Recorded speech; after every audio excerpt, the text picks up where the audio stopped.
નમસ્કાર મિત્રો, હળવદનો ધબકાર પ્લેટફોર્મ પર આપ સૌનું હાર્દિક સ્વાગત છે.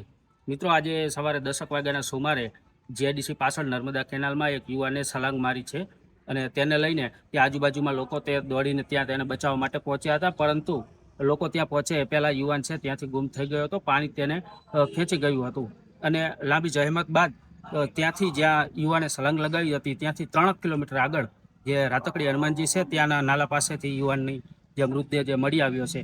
યુવાનનું નામ જોઈએ તો ઘનશ્યામભાઈ પ્રાગજીભાઈ, જે રહે સ્વામિનારાયણ નગર સરા રોડ ઉપર આવેલી છે ત્યાંથી.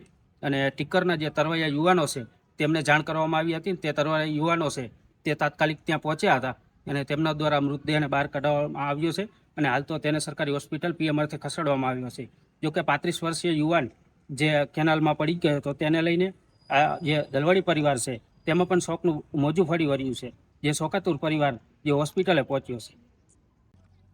ટીકર ધર્મેન્દ્રભાઈ તથા ગણેશ બાપા માજી સરપંચ, અમારા યુવાનો તરવૈયાની ટીમ આશરે 12 વાગ્યાની આસપાસ હળવદ હાલ મહામંત્રી તપનભાઈ ભારતીય જનતા પાર્ટીના અને પૂર્વ પ્રમુખ રણછોડભાઈનો અમને ટેલિફોનિક સૂચના આવવાથી કે અમારા સમાજનો એક યુવાન કેનાલમાં પડી જવાથી ડૂબી ગયેલ છે, તો એને બચાવવા માટે તમે આવો.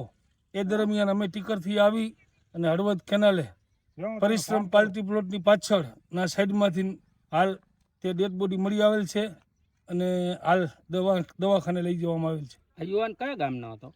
હળવદ સિટીના જ છે, પ્રોપર સ્વામિનારાયણ નગરના. કયા સમાજનું? દળવાડી સમાજના. કેટલા વર્ષ આશરે? આશરે 30 વર્ષની ઉંમર હશે.